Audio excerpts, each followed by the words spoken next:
Man, am I excited to show you guys this one here today. This is Evolpow's M2B Pro. Evolpow has been making huge strides with their upgrades in their all-in-one functional trainers, including these articulating pulley arms, 12-gauge steel uprights, an upgraded Smith, and even aluminum pulleys, all for an amazing price. This thing comes with a ton of accessories to get you started, so let's jump into it. The cool thing about shopping with Evolpow is you get everything you need to get started. It comes with a ton of accessories. So let's start with the leg press foot plate. And yes, you heard me right. You can leg press in your Smith machine.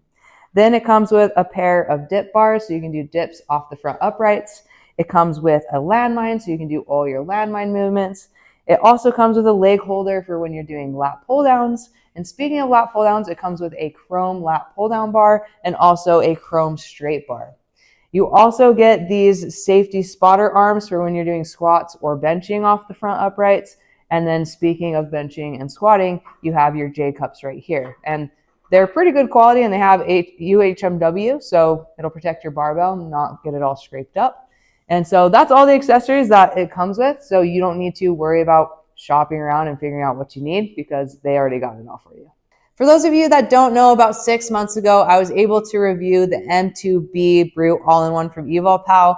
I was able to give that to a client so she could enjoy it in her home gym. She's still using it, still loving it, and it's holding up to the test of time. And Evolpow was gracious enough to upgrade me to the Pro to give you guys an overview/review of what I think about this all-in-one.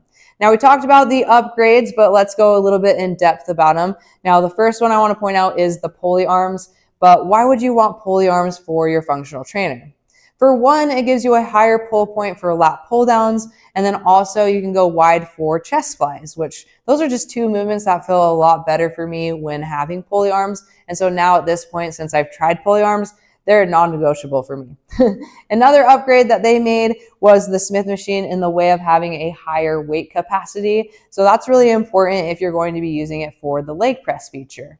Another upgrade that they made was the 12-gauge steel, which makes the whole squat rack just feel a lot more stable. And lastly, my favorite, they upgraded to aluminum pulleys, which makes the functional trainer feel smooth as butter. Speaking of smooth as butter, these trolleys have UHMW on the inside, and that's just a type of plastic. So it allows for a smooth adjustment for if you need to move the trolley arms up and down. So if you have a kid at home, a wife, or you are the wife, just rest assured with this handle, this pop pin, and the UHMW, it makes it really simple and easy to move this up and down the upright. I also put a tiny bit of lubrication on these uprights just to make it a little bit easier. A feature I've really always adored about the M2B is all the storage that it has to offer. When you're trying to fit a lot in a basement, a bedroom, or a garage, you need a place to organize your stuff. So you can see this pegboard behind me, and Evolpow gives you plenty of these hooks to hang your cable attachments and your accessories. You also have this accessory shelf. You also have a place to put your barbell. You also have a place to put your safety arms and your dip handles so you're not sitting there tripping over them, which is, I've done that before. So it's nice that they have a place. And then lastly, they have plenty of weight horns to install off the back if you need a place to store your weight plates.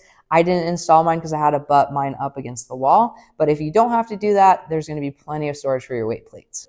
Whether this squat rack is going in your garage, your spare bedroom, or your basement, let's make sure it's going to fit. So this is just shy of 84 inches. It's like 83.7 inches tall. And then it's going to take up, because of the Smith machine bar, it's going to take up 72 inches. And then it's about the same as far as the depth goes. It's about 73 inches of depth. So those are the dimensions of the squat rack so you guys know if it's going to fit in your space or not. Let's talk about this upgraded Smith machine. It now has a weight capacity of 650 pounds. Now, I personally have not put 650 pounds on it, but I have put a couple hundred pounds on it for the leg press feature, and this thing felt solid. As long as you set your safeties, the leg press is perfectly safe to use. And I want to show you guys how to install the foot plate because I feel like a lot of people get it and then don't know how to install it correctly. So let me show you how I do it. You guys know I always have to put my own little flair on things, so I did add a few strips of grip tape onto this foot plate. Not because it needed it, it already has a diamond pattern and it's fairly grippy, but you do have to install this foot plate at a pretty steep angle, so it just feels a lot nicer to have that grip tape. You're going to center this foot plate and you're going to have it at like this steep of an angle.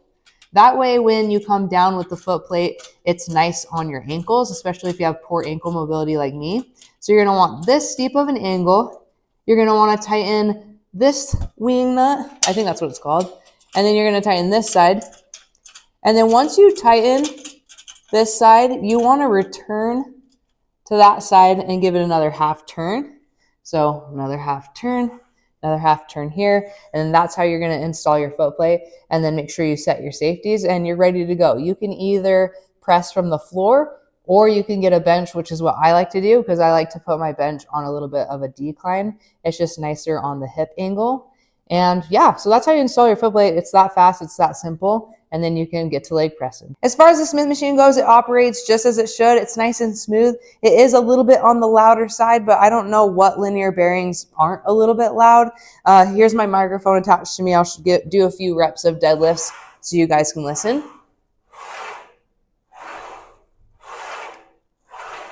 And then as far as range of motion goes, the bar is about a couple inches below my knee. And I chose not to install the springs so that I could get a little bit more range of motion. So if you guys aren't planning on dropping this after you do a deadlift, I don't see the reason why you absolutely need those springs. So if you want a few inches more of range of motion, you can opt out to not install the springs. And if you do that, this is about where the bar will hit you. As you guys can see, there's about 6 inches of knurling on either side of this bar. I personally wish it went a little bit farther, but I haven't noticed it affect my training at all. The knurling that is here is actually surprisingly good. And just note there's no knurling in the middle, so when you squat, it is a little bit slippery if you're going super heavy. But like I said, the knurling that is here, it's pretty good. The Smith machine now uses a thicker steel wave pattern for the racking system, and it feels noticeably more solid than the previous version. Engagement is really smooth here, and it locks in easy without having to fight for the position. Let's cover the functional trainer portion of the M2B Pro. Now there are 23 holes in the side of your uprights to adjust the pulley arms up and down, but keep in mind you are not going to be able to adjust the trolleys in that very last hole because it ends up running into the pull-up bar and the pull-up bar frame. So there's technically 22 holes, but that is plenty to choose from, but it is something to know. The uprights feature laser etched numbers every other hole, so you know exactly where to put your pulley arms when you're setting up for a chest fly. I do have only one weight horn on each side loaded, and it still feels decently smooth. So that's kind of nice. You don't have to worry about loading the exact same weight on each side of the weight horn for the pulley system to work. I think that's pretty cool because I'm lazy and I don't want to make sure the same weight is loaded on either weight horn. Evolpow also has this low row foot plate. So if you want to do your cable rows from the floor, you're going to have a nice foot plate to be able to prop yourself up against so you can get a nice heavy pull. Keep in mind for your heavy low rows and your lat pull downs, you're really going to have to load up these weight horns because it is a 2-to-1 ratio, meaning whatever weight you load onto those weight horns, you're really going to be pulling / pushing half of the weight. Another feature I thought was pretty cool and probably accidental is if you unscrew your pop pins all the way, you have free moving pulley arms, which is nice for those dynamic movements or if you just want the arms to move with you for a smoother fill. So overall, guys, this is an awesome rack for the price. The Smith machine is smooth, the cable system is smooth, and it comes with a ton of accessories to get you started. Whether you're getting started or you're looking for an upgrade, I would be perfectly happy getting this in my gym and using it. But with budget comes a few compromises, so let's talk about them. So first is the Smith machine. It's a little low. I'm 5'2", and I have caught myself almost hitting my head on this thing multiple times, so keep that in mind. Something else to note is the welds are not completely perfect on these arms. It's not a safety thing at all, but they just have a little bit of slop in them. And you don't feel it during movement, so it's not a big deal. These aren't my first set of pulley arms, and this isn't my first set of pulley arms with some slop in it. It doesn't bother me in movement. It's just something to note so you know what you're getting. Other than those two things, I haven't found a lot wrong with this all-in-one. Those are the only two things. So honestly, trust me, with all of my experience with the all-in-one trainers, usually there's a little bit of a laundry list of things that could be better, and those are the only two things that I could find. This thing is an awesome value for the price. It's well under $2K at the time of filming, so you guys are going to have to go check it out. I will have a link in the description below, and if you guys have any questions about the specific specs about this all-in-one trainer, let me know down in the comments. If you found that you haven't subscribed yet, please go ahead and subscribe. It'll help me keep reviewing cool stuff like this. Thank you guys for watching, and I'll catch you next time.